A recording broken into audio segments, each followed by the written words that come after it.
বছরের পর বছর পার হয়ে গেছে। আমরা এই অপেক্ষায় ছিলাম যে আজকে হয়তো আমার দাদাজি শহীদ আল্লামা দেলোয়ার হোসেন সাঈদী বাসায় ফিরবে। অপেক্ষা করতে করতে 13 বছর পার হয়ে গেছে। এখনো মনে হয় হয়তো সে আসবে, আমাকে ডাকবে। সে আমাকে দোস্ত বলে ডাকতো। তো আমার কাছে মনে হয় যে সে আমাকে এসে ডাকবে যে দোস্ত মাহদি, কোথায় আছো।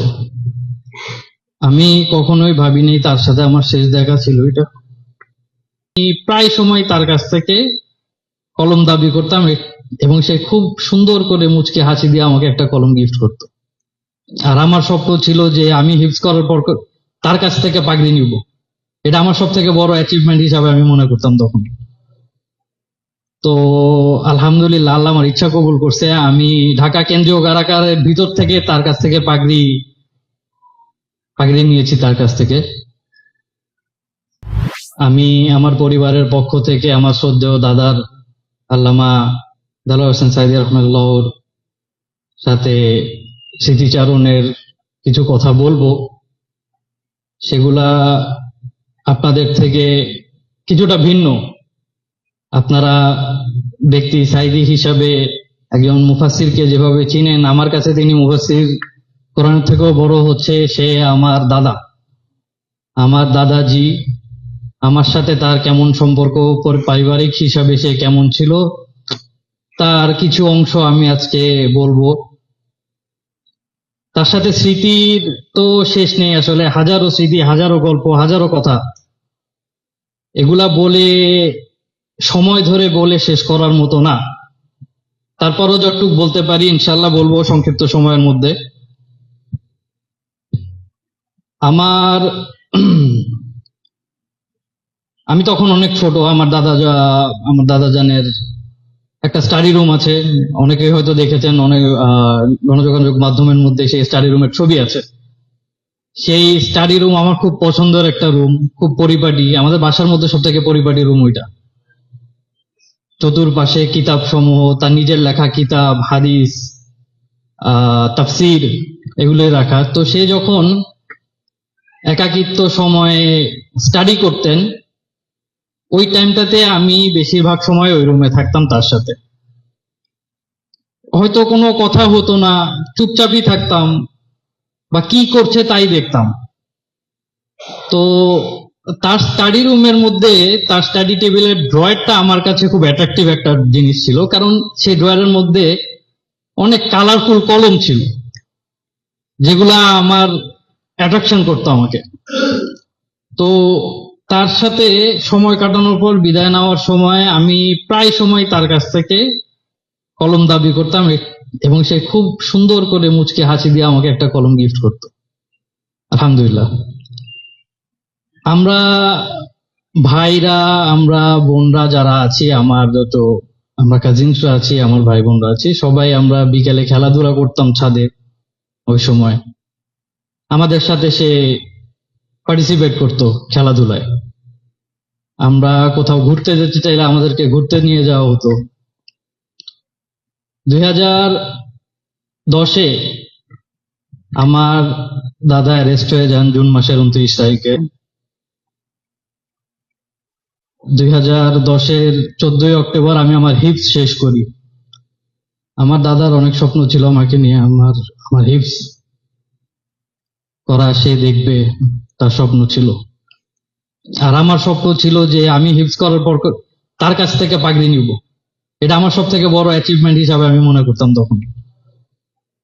তো আলহামদুলিল্লাহ, আল্লাহ আমার ইচ্ছা কবুল করছে। আমি ঢাকা কেন্দ্রীয় কারাগারের ভিতর থেকে তার কাছ থেকে পাগড়ি নিয়েছি তার কাছ থেকে।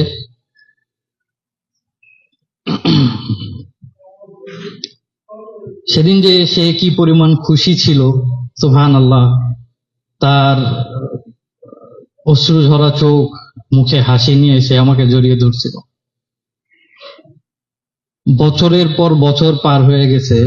আমরা এই অপেক্ষায় ছিলাম যে আজকে হয়তো আমার দাদাজি শহীদ আল্লামা দেলোয়ার হোসেন সাঈদী বাসায় ফিরবে। অপেক্ষা করতে করতে 13 বছর পার হয়ে গেছে।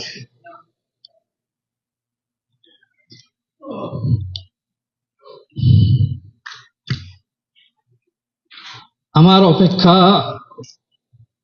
অপেক্ষা থেমে গেছে। এখনো মনে হয় হয়তো সে আসবে, আমাকে ডাকবে। সে আমাকে দোস্ত বলে ডাকতো, তো আমার কাছে মনে হয় যে সে আমাকে এসে ডাকবে যে দোস্ত মাহদি, কোথায় আছো। 2022-এর 9 ডিসেম্বর আমার সাথে তার শেষ সাক্ষাৎ হয়েছিল। আমি কাশিমপুর কেন্দ্রীয় কারাগারে গিয়েছিলাম বিদায় নিতে, কারণ আমি আমেরিকা চলে আসবো দেখে। সে খুব খুশি ছিল যে আমি এখানে একটা ইউনিভার্সিটিতে পড়াশোনার জন্য আসতেছিলাম। তাই আমি কখনোই ভাবিনি তার সাথে আমার শেষ দেখা ছিল এটা।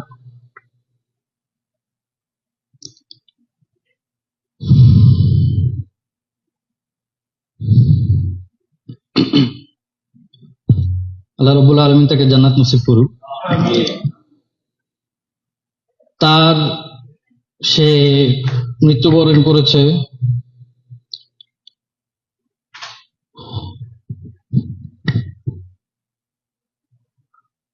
(2023-এর 13ই আগস্ট। সে বলা হয় সে হার্ট অ্যাটাক করেছিল।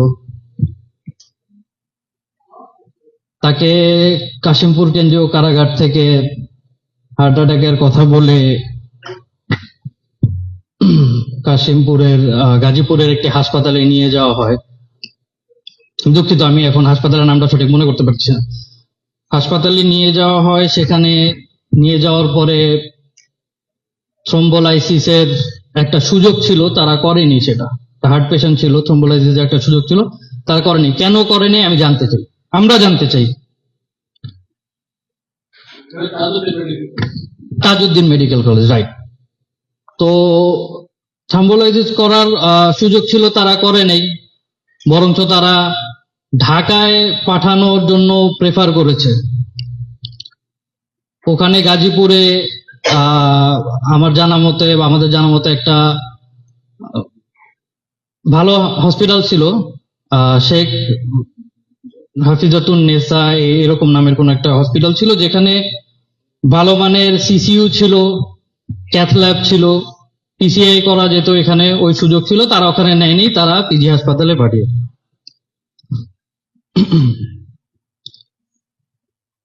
পিজি হাসপাতালে পাঠিয়েছে। সে যে অ্যাম্বুলেন্সে আসেছে, সেই অ্যাম্বুলেন্সও আইসিইউ নাই। সে অ্যাম্বুলেন্স মধ্যে সাধারণ অ্যাম্বুলেন্সে একজন হার্টের পেশেন্টকে এভাবে বসিয়ে আনা হয়েছে এত ঘন্টা ধরে।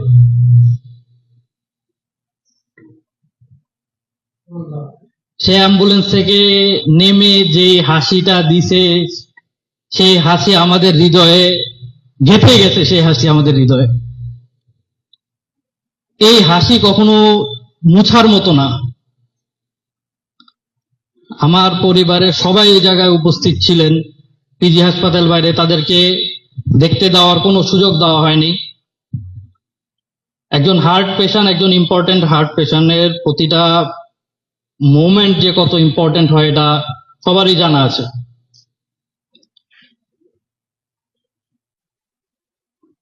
সে সেরকম কোনো ট্রিটমেন্টই পায়নি।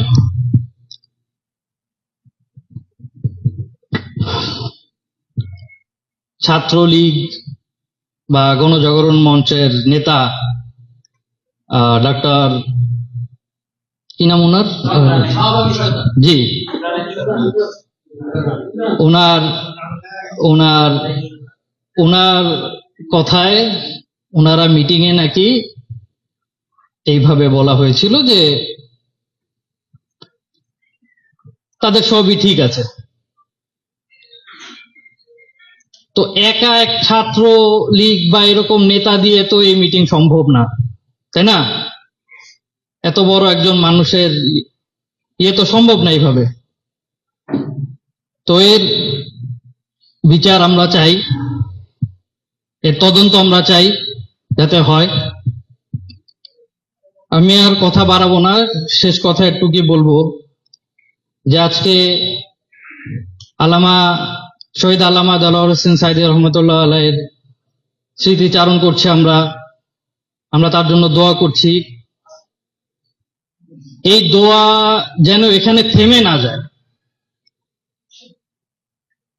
আগামী প্রজন্ম যাতে তার সম্পর্কে জানতে পারে, আগামী প্রজন্ম যাতে জানতে পারে কোরআনের পাখি ছিল, যে কোরআনের প্রচারের জন্য নির্যাতিত হয়েছে। আগামী প্রজন্ম যাতে জানতে পারে এমন এক কোরআনের পাখি ছিল, যে কোরআনের বাণী বলতে কারো রক্তচক্ষু ভয় করতেন না। আগামী প্রজন্ম যাতে জানতে পারে একজন মুফাসসিরে কোরআন ছিল, যাকে কাফের মুশরিকরা ভয় পেয়ে বন্দী করেও ক্ষান্ত হয়নি, বরং তার মৃত লাশকে ভয় করে তার জানাজা ঠিক মতো দিতে দেয়নি।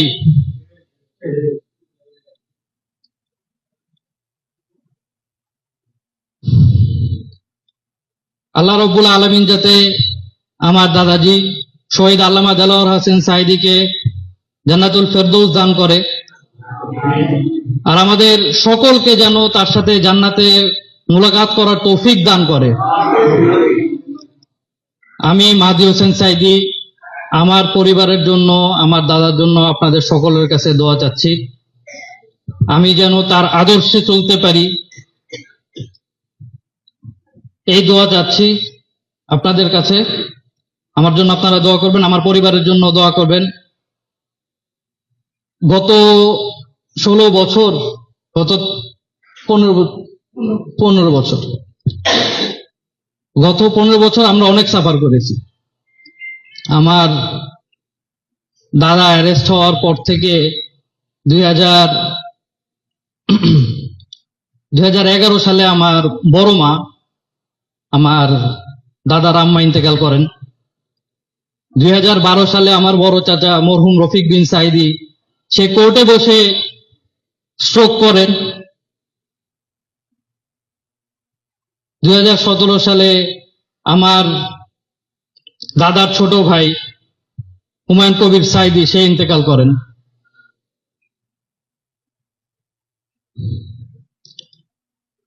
2012 সালে আমি তখন মাদ্রাসায় পড়ি, উত্তরাতে তানজিমুল উম্মাতে। আমার সাথে আমার বাবা দেখা করতে আসতেছিল, সেই রাস্তার থেকে তাকে অ্যারেস্ট করা হয়েছিল। 7 মাস তাকে বিনা কারণে জেল খাটতে হয়েছে।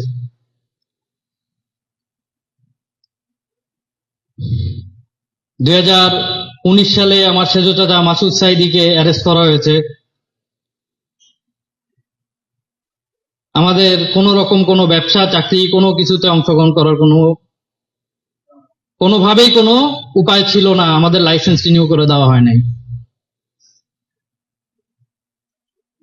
আমরা ক্লাস করতে বাইরে যাব,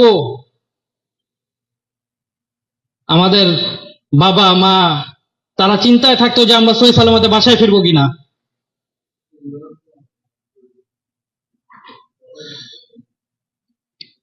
একটা কলেজ পড়া ছাত্র ছাত্রী বা একটা ইউনিভার্সিটি পড়া ছাত্র ছাত্রীকে আপনি কতক্ষণ গাইড করে রাখতে পারবেন, নিজের চোখে চোখে দেখে রাখতে পারবেন।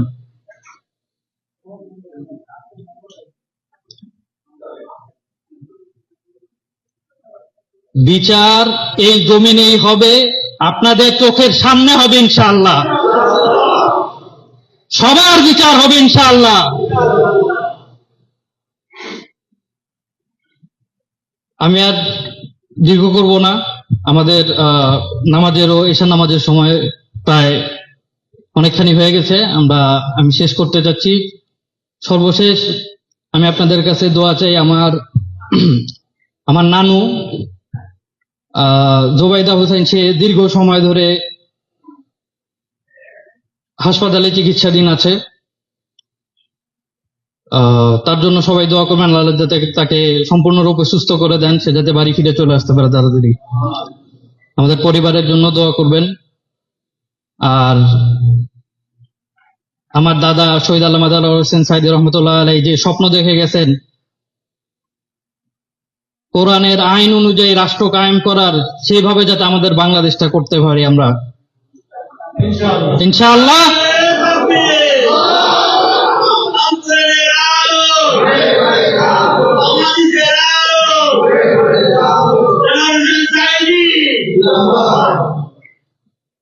শুকরিয়া সবাইকে, আপনারা দীর্ঘ সময় ধরে এখানে বসেছিলেন, আমাদের কথা শুনেছেন, আমার কথা শুনেছেন।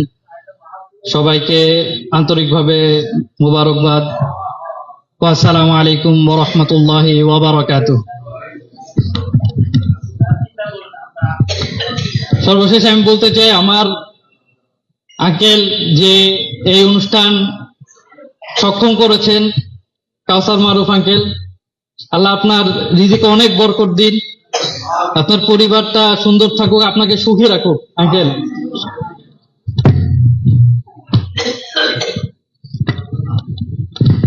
জাজাকাল্লাহু খাইরান মাহাদি হোসেন সাইদি।